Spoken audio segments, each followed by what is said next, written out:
10, 9, 8, 7, 6, 5, 4, 3, 2, 1. Hoy os traemos un programa muy curioso en el que vamos a ver cómo fue la última visita del líder alemán a las tropas del frente. Esta se produjo concretamente el 13 de marzo de 1945, aproximadamente un mes antes de que comenzase la batalla de Berlín. Tras esta reunión que Hitler tuvo con los comandantes del grupo de ejércitos del Vístula, este regresó de nuevo a Berlín, no volviendo a salir nunca más de la capital.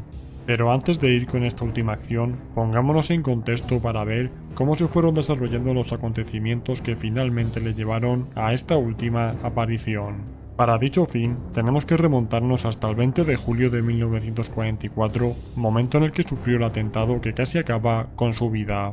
En estos momentos, Hitler se encontraba en su complejo de Prusia Oriental, siendo este conocido como el de la guarida del lobo. Este era uno de sus mayores cuarteles desde el que se dirigían las acciones de los ejércitos alemanes en el frente oriental. Cuando este atentado se produjo, las tropas alemanas estaban sufriendo fuertes derrotas en ambos frentes. Por un lado, los aliados occidentales estaban a punto de romper las líneas defensivas alemanas en Normandía y por otro, en el frente oriental, los ejércitos soviéticos siguen avanzando a toda velocidad desde que hace un mes habían lanzado su operación Bagration. Después de sufrir este atentado, Hitler fue cambiando de residencia con bastante frecuencia, ya fuese por las crisis que se vivían en los diferentes frentes o por los motivos de salud, pues en agosto de ese mismo 1944 tuvo que someterse a una operación de garganta en Berlín. El líder alemán abandonó su residencia favorita en los Alpes para no volver nunca más el 16 de octubre de 1944 para dirigirse de nuevo al cuartel de la guarida del Lobo en Prusia Oriental. Este complejo tuvo que ser evacuado para noviembre de ese mismo año debido a la proximidad de las tropas soviéticas que se encontraban ya a pocos kilómetros. Para estas fechas en las que se había podido establecer una línea defensiva a la altura de Varsovia y del río Vístula en el frente oriental, los ojos se centraban ahora en el sector occidental ante el inminente lanzamiento de un nuevo ataque alemán por las Ardenas. Debido a este motivo, Hitler se trasladó desde Berlín a su cuartel general del frente occidental, conocido como el Nido del Águila. A este llegó el 11 de diciembre de 1944, unos 5 días antes del lanzamiento de esta ofensiva final. Este cuartel se encontraba a unos 20 kilómetros al norte de Frankfurt y en él estuvo hasta el 15 de enero de 1945. Durante esta estancia, el destino de Alemania se terminó de desvelar por completo.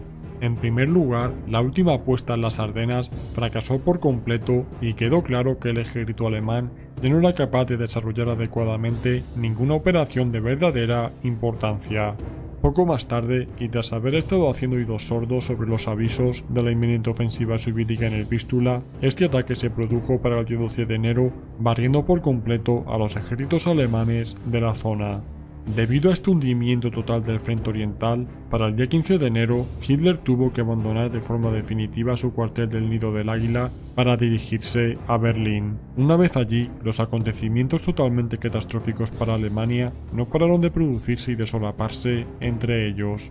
En primer lugar, la ofensiva lanzada por los soviéticos, la cual habían ignorado o en todo caso pensaban que se repeliría con facilidad, se encontraba avanzando por toda Polonia hasta el territorio original del Reich sin que pudieran frenarla. Esto llevó a los soviéticos a situarse a unos 70 kilómetros de Berlín para antes de que finalizase ese mes de enero. Por otro lado, la situación en el frente occidental, si bien todavía no era crítica, pronto lo sería para mediados de marzo, con la ruptura definitiva del frente alemán y la penetración de los aliados por el corazón de Alemania. Con respecto a la situación que se vivía en Berlín, esta cada vez era más difícil. Si bien los bombardeos se venían produciendo desde hacía años, la intensidad de estos ataques aéreos se estaba intensificando hasta superar todos los límites. Fue concretamente el 3 de febrero cuando se produjo el bombardeo más fuerte que la capital alemana haya sufrido hasta la fecha, dejando ya en las últimas a la mayoría de edificios de la ciudad, incluyendo los edificios oficiales como la Cancillería del Reich y otros que por aquel entonces aún solía frecuentar Hitler.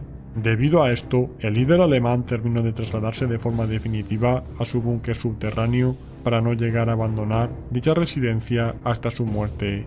Unos días antes, para el 30 de enero, y mientras todo se desmoronaba en Alemania, Hitler dio su último discurso por la radio en el cual se dirigió al pueblo alemán. En él insistió en que no importaba cuán grave pudiera ser la crisis que estaban viviendo en ese momento, pues al final de todo la terminarían superando. Llegados a este punto, hay que decir que tanto las intervenciones del líder alemán en público o en radio hacía tiempo que se habían reducido al extremo y estas únicamente se limitaban a alguna locución por radio con el motivo de algún aniversario. En estas intervenciones se notaba claramente que su voz ya no tenía la fuerza ni el impulso de años anteriores. Debido a esto, fue en Goebbels en quien recayó el peso de las intervenciones públicas y fue él quien dirigiría numerosos discursos a la nación con el objetivo de elevar los ánimos. Ante la gravedad de la situación, Goebbels no paraba de insistir a Hitler para que hiciese alguna intervención pública en el frente para intentar levantar los ánimos. El líder alemán aceptó finalmente y esta tendría lugar el 13 de marzo. Goebbels no quería otra cosa que captar la imagen de un Hitler animado y enérgico visitando a las tropas del frente, tal y como había venido haciendo a lo largo de todos los años de la guerra. Numerosas patrullas de las SS fueron colocadas por los alrededores de la ciudad de Briesen, localidad donde esta visita iba a tener lugar. También se reforzó todo el itinerario que este convoy tenía que seguir desde Berlín hasta este cuartel. Esta ciudad se encontraba muy próxima al río Oder, a tan solo 12 kilómetros de la línea de frente. Con el objetivo de evitar cualquier ataque soviético en la zona durante la visita, esta se había convocado un total secreto y en ella habían sido llamados los comandantes de los distintos ejércitos alemanes en el Oder. En ella se pretendía que los distintos generales informaran a Hitler de primera mano de la situación que él estaba viviendo en el frente, aunque su principal objetivo, tal y como hemos dicho con anterioridad, era el propio acto propagandístico, pues no hacía falta que Hitler y su comitiva se desplazasen hasta esta localidad para informarse de nada nuevo. Se dice que muchos generales que llevaban tiempo sin ver al líder alemán quedaron muy impactados por su aspecto. Uno de ellos anotó en su diario que había visto el rostro del Führer totalmente blanco como la cal y que sus ojos, si bien antes transmitían fuerza, ahora estaban totalmente apagados. Fue el general Busse, comandante del 9º Ejército, el encargado de hacer a Hitler una presentación general de la situación.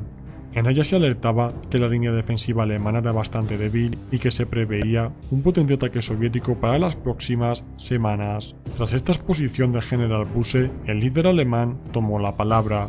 Durante su intervención, Hitler habló sobre la necesidad de mantener la línea defensiva a lo largo del Oder a toda costa, pues como era evidente, esta constituía la última defensa del Reich alemán.